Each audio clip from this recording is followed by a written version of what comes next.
Her true story from a Laban.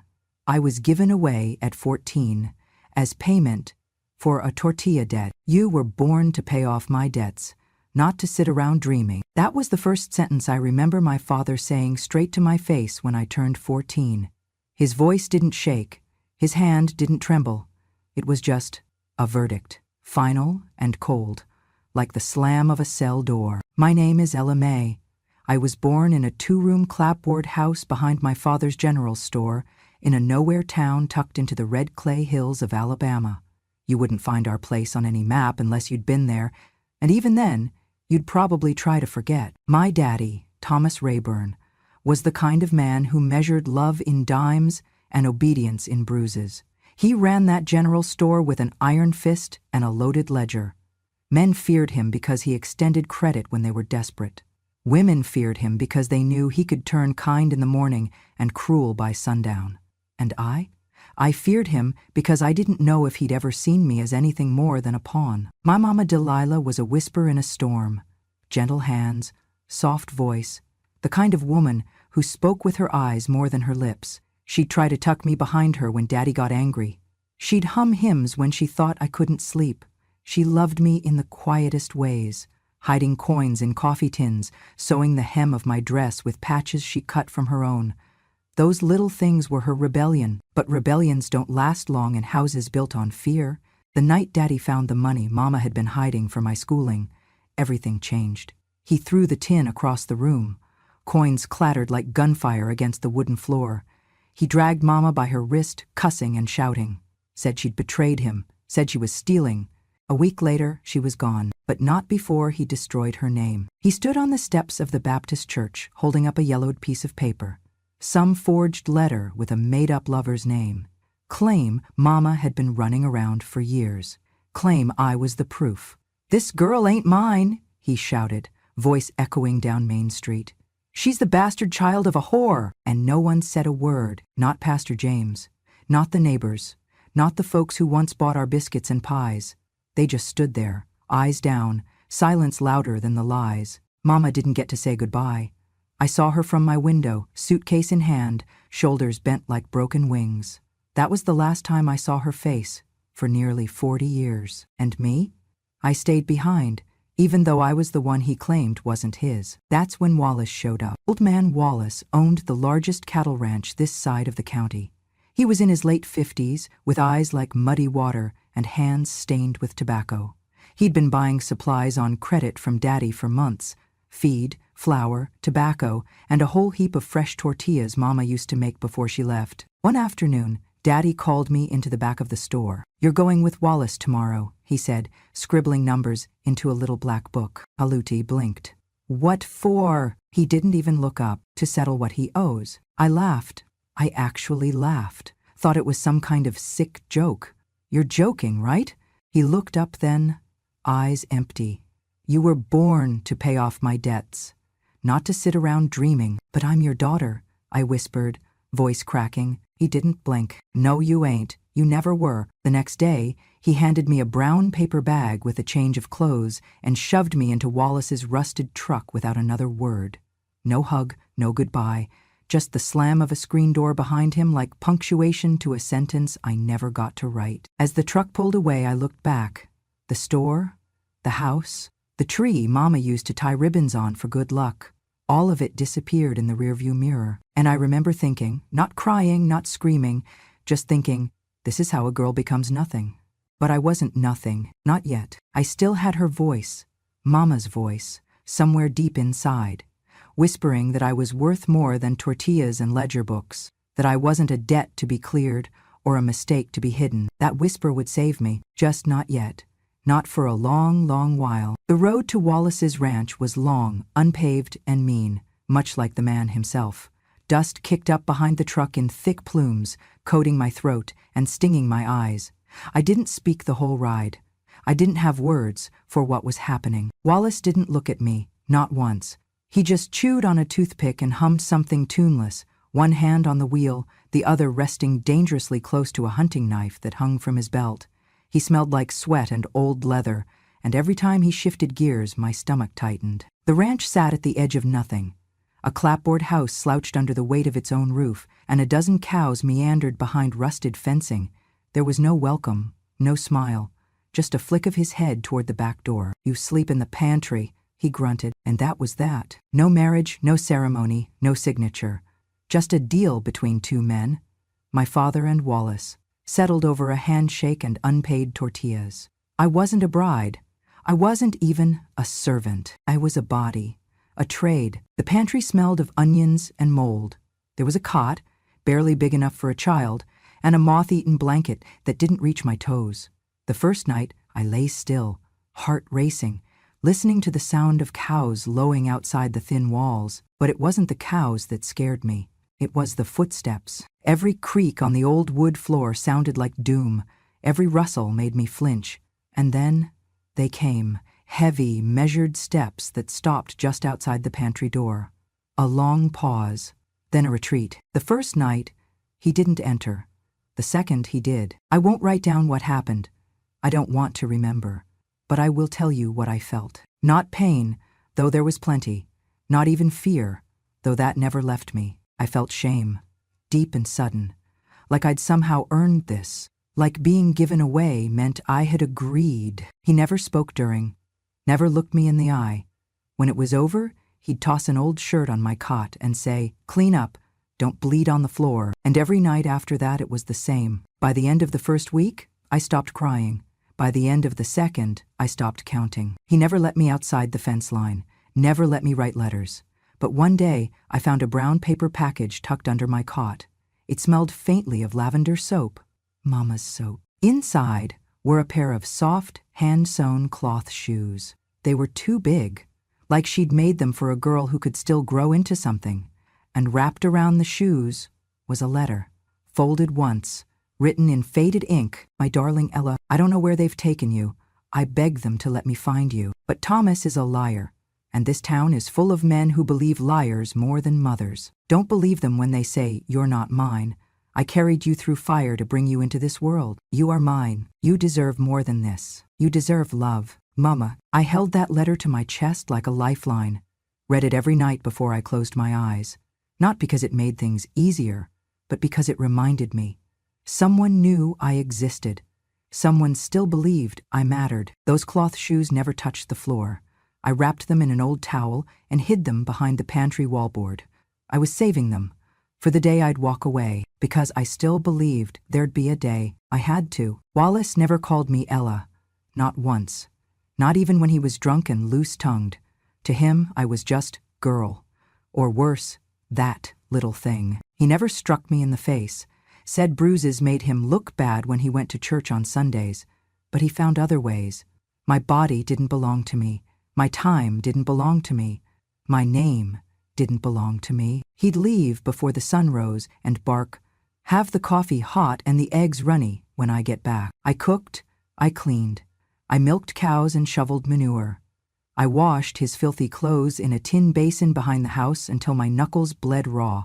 Then, when the sky dimmed and the stars blinked open, I braced myself for the footsteps, heavy and sure, and the voice that said, "Come on now, don't make me ask twice." Every night, the same script. Every morning, the same silence. There was no school, no visitors, no mail.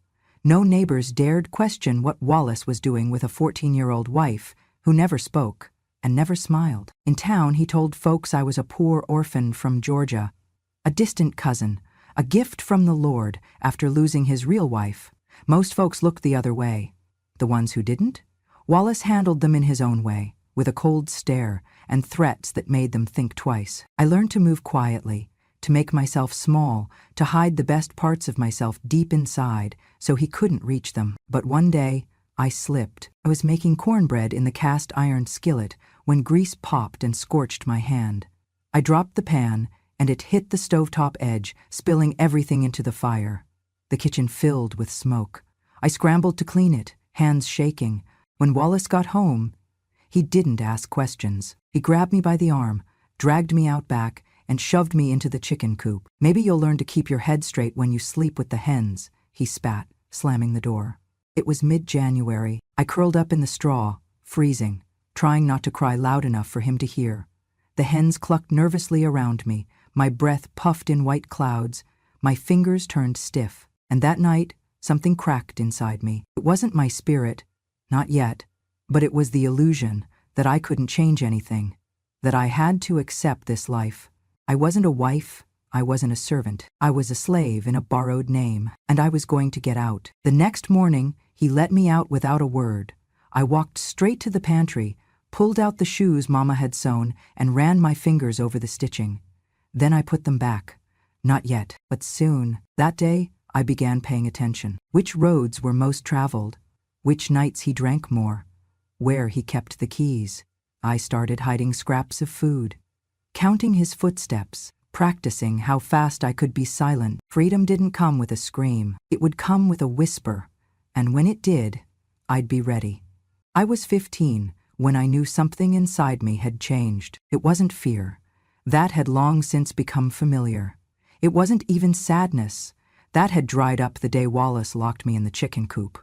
No, this was different.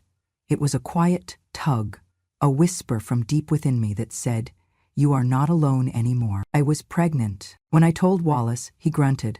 "Good. About time you made yourself useful." Then he spat into the dirt and went back to oiling his rifle. That was it. No doctor, no care, no concern. Just more eggs to cook and more laundry to scrub while my body ached and swelled. But for the first time, I didn't feel empty. I started writing area on anything I could find. Bits of corn husk wrappers, old feed sacks, used grocery slips he tossed aside. I hid them in a rusted tin under a floorboard in the pantry. Each note began the same way. To my baby. If you're reading this, it means I made it far enough to give you these words. I want you to know, you were never a mistake. You were my reason. I named her before she was born, Eliza. Eliza May Wallace. Though I hated giving her his name, I needed the world to know she existed and that I had brought her here with nothing but will and blood. The night she came, the stars were cruel. The pain bent me in half. There was no midwife, no light but a single oil lamp. I laid on the pantry floor and bit down on a cloth so hard I cracked a tooth. She came into this world the same way I had, unwanted by the man who owned the roof but welcomed by the woman who bore her. When I held her for the first time, all I could whisper was, "I see you." Over and over again, "I see you." Because I had gone unseen for so long, I didn't want her to feel that same silence. Wallace looked at her once, said she looked weak, walked out without holding her. Good, I thought. That meant she was mine. The days were harder now. Less sleep, less food. My breasts ached, my back burned. But every moment she cooed, every gurgle she made, was a song no whip could silence. Then came the fever. She was 2 weeks old. Her skin turned hot as coal. She wouldn't cry, only whimpered like a kitten too small to fight. I rocked her all night, cold cloth on her forehead, singing every hymn I remembered from Mama. Swing low, sweet chariot. I prayed in a voice I didn't recognize.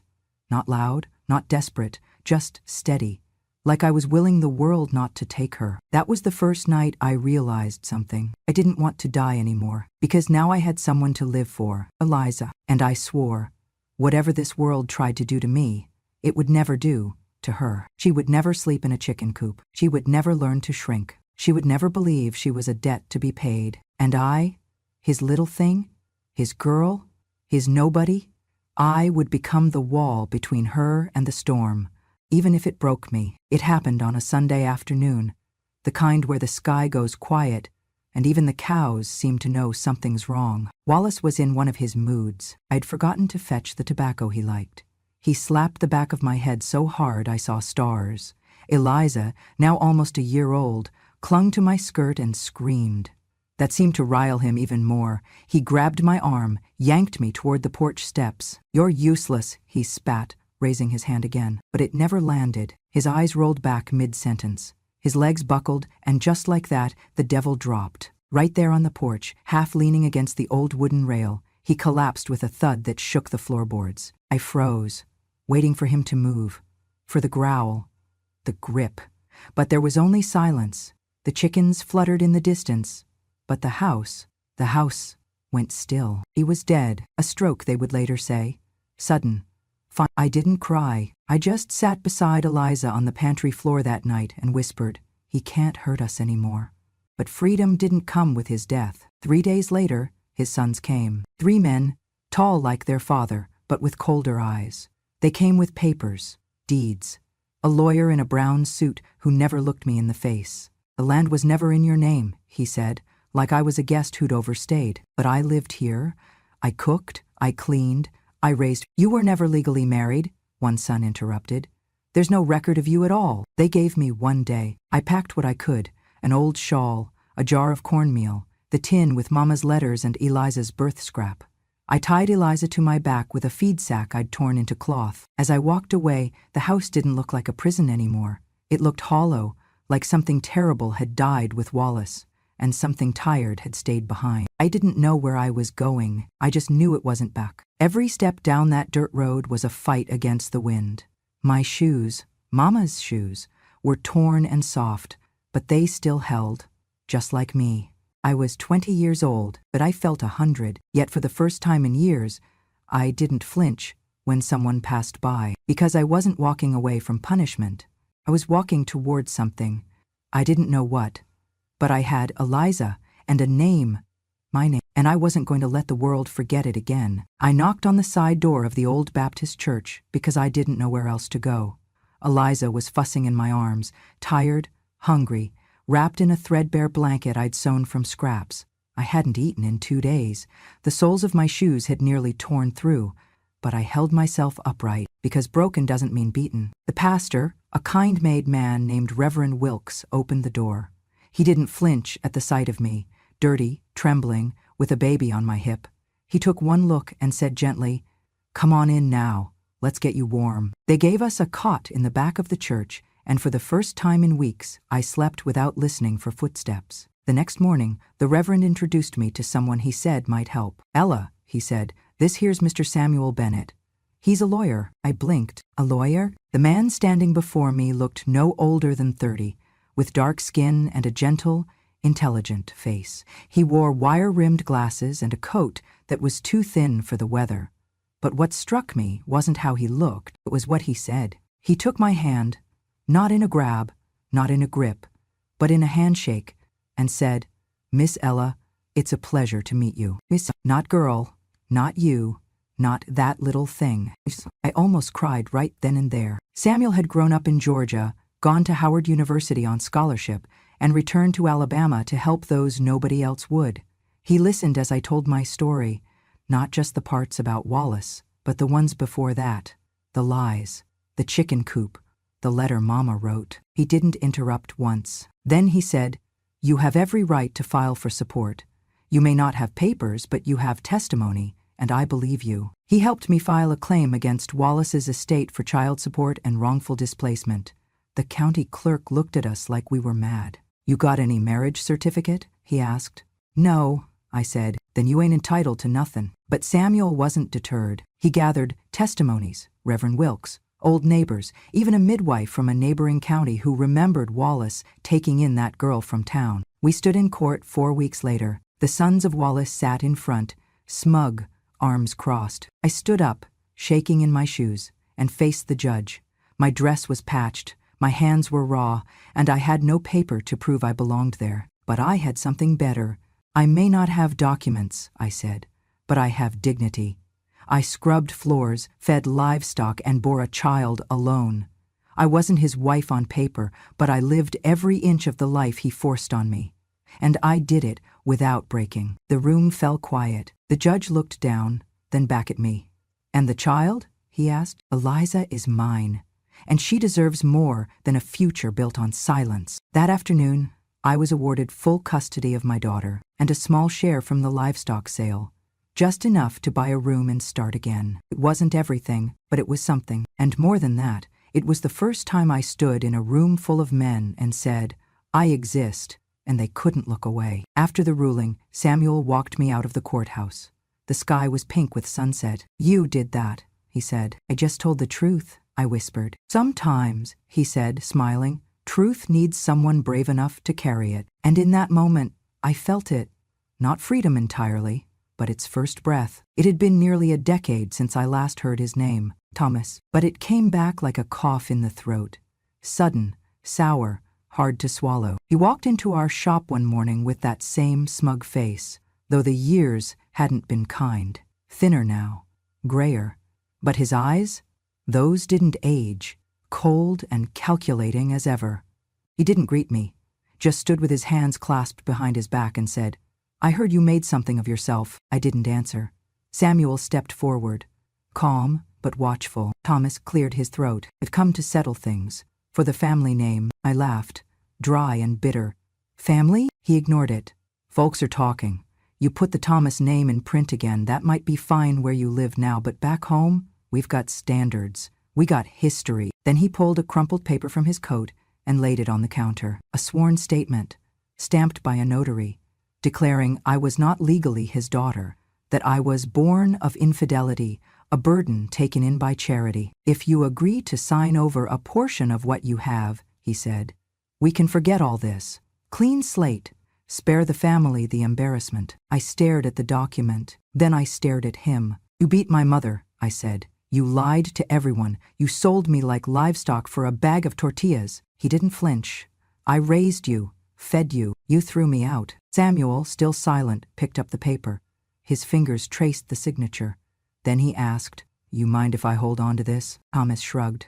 "Just don't wait too long." He left the shop like he owned the road he walked on. That night, Samuel stayed up reading. 2 days later, he returned with something in hand. "Your mother's handwriting," he said, handing me a folded piece of paper, aged soft by time. It was my birth certificate, the real one. Ella Mae Thomas, it read, in bold, official ink, filed, sealed, dated. "No one ever revoked this," Samuel said. He lied, and now we prove it. I sat down, holding the paper like it might break.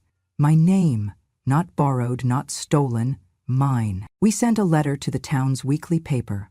I wrote every word myself. I told them what Thomas did, how he sold me, lied about my birth, beat my mother, forged a letter to brand her a harlot so he could chase another woman's fortune. I signed it. Ella Mae Thomas, daughter, mother, survivor. The paper ran the story front and center the following week. The town exploded. Calls came from women who remembered my mama, Delilah with her soft voice and kind eyes. Men from church who always suspected something was wrong. Even distant cousins wrote to say they were sorry for believing him. Thomas never returned. Some said he left the state. Others said he took sick from shame. I didn't care, because I didn't strike back with fists. I struck with truth, and the whole town heard it echo. It was still dark when we left, the kind of darkness that holds its breath, when even the trees seemed to lean in and listen. Not a dog barked, not a rooster crowed. The world felt paused, as if waiting to see if we'd really go through with it. The bus pulled into the dusty station at 4:07 a.m. Only 3 passengers boarded that morning, me, Samuel, and Eliza. Wrapped in a quilt, cradled in my arms, her breath warm against my neck. We had one old wooden suitcase between us, tied shut with string. It held a few dresses, 2 jars of jam, a comb Mama had once polished my hair with, and a tin of old letters that had kept me breathing when I wanted to disappear. Everything else we left behind. Samuel paid the fare and helped me up the steps. He didn't say much. He didn't need to. The quiet between us wasn't fear. It was peace. We sat near the back. I pressed my forehead to the window. The glass was cold, but the seat beside me was warm with promise. I looked out at the road we were leaving. The crooked fence, the one light street, the bakery that once refused to serve me because I was just a girl with no shoes. I didn't feel rage. I didn't feel grief. Only something I couldn't name. Not forgiveness, but something close. A closing. Samuel reached across and placed his hand over mine. "You okay?" he asked softly. I nodded, still watching the shadows roll past. "No one's chasing us," I said. He smiled gently.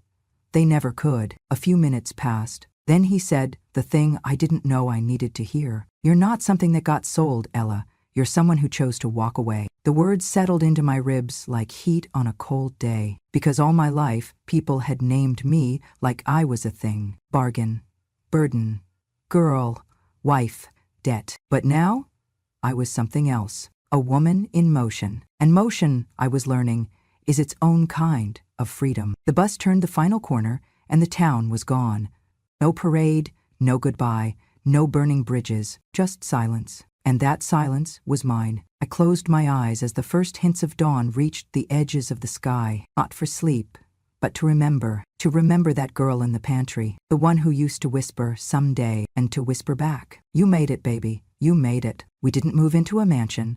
There were no parades, no fireworks to mark the day we became free. Just a small 2-room house with peeling paint, a crooked fence, and a sewing machine that wheezed when I pressed the pedal too fast. And that was enough. Samuel and I moved to Georgia, far from the red dust of Alabama, with Eliza still small enough to nap in my lap, but old enough to ask why we always packed in the dark. The town was modest. Just one streetlight, a diner, a post office, and a row of empty buildings that hadn't seen tenants in years. One of those buildings became ours. We swept out the spiders, painted the walls cream, and hung a wooden sign over the front door, "Ella's Stitch and Thread." I made dresses, mended shirts, and taught Eliza to hem by hand. She was a quick learner, nimble-fingered like her grandmother. And on Sunday afternoons, we rolled tortillas in the kitchen, just like Mama used to. Flour on our cheeks, laughter in the walls. Eliza once asked, "Mama, why don't you ever cry when you talk about the past?" I smiled, wiped dough from her brow. "Because I used to, and now I don't have to." Every night, after we'd locked the shop and Eliza was tucked in, Samuel would sit by the window and read aloud. Poetry, always poetry. His voice was like soft gravel, grounded and steady. He read Hughes, Angelou, Dickinson, names I'd never heard growing up. But the words, they stitched something in me that Wallace had once tried to tear apart. One night, he paused and looked at me. "I found this in an old book," he said, clearing his throat. Then he read, "Not a woman broken, but a woman rebuilt, not ashes, but brick and breath and will." I don't know who wrote it. I didn't need to. All I knew was that he looked at me when he said it. Not like I was someone fragile, but like I was something forged. Years passed quietly, peacefully. No newspapers wrote our story, no statues were built in my name. But I didn't need headlines, because every morning I woke up next to a man who never raised his hand. Every day I watched a daughter grow up, unafraid. Every evening I stood in a kitchen that smelled like home. And every night I listened to poetry, not screams. That to me was freedom. No fireworks, just breath, just light, just life. And for the first time in mine, I didn't have to run toward it, because I was already there. I am 83 years old today. The hands I use to stir flour are not as quick as they once were. My back hums with the ache of years lived deeply. But the scent rising from my kitchen, flour, salt, warm oil, memory, is as rich as it ever was. I'm making tortillas. Eliza laughs from the porch as she wrestles my youngest great-grandson out of a tree. She's a doctor now, stubborn, brilliant, tender, just like her grandmother before her. Her hands know how to save lives. I like to think I helped teach her that. The kitchen window is open, and the breeze carries the smell of lunch to the front yard where my grandkids play. One of them, Sophie, 11 years old and sharp as a tack, walks in, nose twitching, curls bouncing. "Grandma," she says, hopping onto the stool, "can I ask you something kind of sad?" I turn off the burner and wipe my hands. "Of course, baby." She fiddles with the hem of her shirt. "Was it true? What Mama said? That your dad gave you away? For, like, food?" She says it like it hurts her just to imagine it. I nod. "Yes," I say, gently. She looks down. "That's so awful. Aren't you mad?" I smile, not because it's funny, but because it isn't. And because time has given me more than anger could. "I'm not mad," I say. "Not anymore." "But why?" she asks, frowning. "I'd be mad forever." I take her hand in mine, her little fingers warm in my wrinkled ones. "Because if he hadn't done that," I whisper, "I might never have left. I might never have met Samuel. I might never have had your mama, or you, and I might never have known that freedom tastes like this." I flip the last tortilla onto the stack and nod toward it. "Smell that." She inhales deeply. Smells like home." "It used to smell like shame," I say. "Like being poor, like being owned." She blinks. "But now," I say softly, "it smells like me, like where I've been, like what I made of it." She hugs me then, so tight I feel it in my ribs, and I hold her back like a promise. Later, the family gathers around the table. Samuel's photo hangs above the dining room.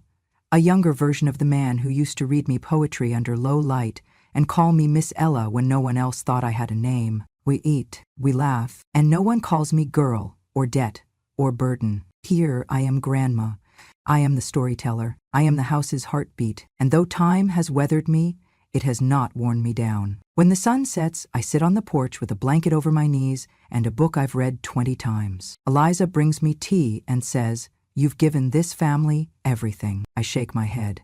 I just gave them a name to be proud of. Then I look at the stars, not searching anymore, just remembering and smiling, because sometimes survival is the greatest story of all. And I'm still here to tell it. When I was 14, they said my name didn't matter. They said I was a burden, a body to bargain with, a mistake made flesh. I was not introduced, I was handed off. They called me that girl or her, and later simply the help. I remember standing barefoot in a borrowed dress, watching dust swirl behind the truck that had taken my mama away. My father didn't even look back. He only muttered, "Now we can breathe." But I couldn't breathe. Not then, because back then, I thought names came from other people, that they had to be given to you, and they could just as easily be taken away. Now I know better. Now, I know I am my name, and my name, Ella Mae Thomas, is carved into the hearts of every woman who thought silence was the only way to survive. I am 83 years old, and this morning my great-granddaughter Sophie brought me wildflowers from the yard. She handed them to me like they were treasure and said, "Grandma, if you were my age now, what would you do first?" I looked at her, that light in her eyes, that truth in her smile, and said, "Exactly what you're doing. Live like nobody owns you." We sat together under the porch fan, sipping tea. She braided my thinning hair with quiet hands, the way I once braided Eliza's, and she asked again, like she had once before, "Do you ever get sad, Grandma, about what happened?" And I told her the truth. I used to, when no one believed it happened, when people called it just the way things were, when I thought surviving wasn't enough if no one knew I did. But now, I said, I'm not sad, because every time I tell the truth, another girl stops thinking she's alone. The stories I once buried in silence have become the soil my family grows in. Eliza, my daughter, my fiercest pride, is a doctor now. She runs a clinic for women who can't always pay, but always deserve care. Her hands are steady. Her voice is strong. She doesn't flinch when someone cries. I know that's because she watched me cry, and she saw that tears never made me weak. She keeps a framed photograph of Samuel on her desk. She says he taught her what love looks like when it's quiet, but fierce. And Samuel, oh how I miss that man. He never once asked for my past to be anything but mine. He used to leave notes in the pockets of my dresses, sometimes just a heart drawn in blue ink, sometimes just 2 words, "You matter." After he passed, I found an entire notebook he'd been filling over the years. Poems he wrote for me. Most were simple. Some were barely legible. But one I keep, folded in my wallet. She was not spared. She was not saved. But she walked out, so others could be brave. I read it when I need to remember why I keep speaking. Why I tell this story even now, when my bones are tired and my voice cracks in the wind. Last year, a young woman came to our town. She'd read about me in a local paper. She knocked on my door with hands shaking and eyes swollen. She said, "I think something like that happened to me, but I don't know how to say it out loud." I invited her in. I made tortillas. I let her sit with the truth, the same way someone once let me. She cried, and I didn't stop her. Because the truth doesn't ruin us. It reveals us, and we are braver than the worst things ever done to us. The town that once whispered behind my back now brings pies to my porch. The local library named their storytelling night after me, Ella Mae Evenings. Kids gather to listen to tales from old women who never got the chance to be loud when they were young. We sit in rocking chairs and pass the microphone like a torch. And I remind them, you don't have to shout to be heard, but you do have to speak. I still make tortillas every Sunday. The same kind Mama made before silence swallowed her. The same kind I once rolled, with tears on my cheeks, praying my daughter would never taste that sorrow. Now, when the dough rises in my hands, I don't think of debt.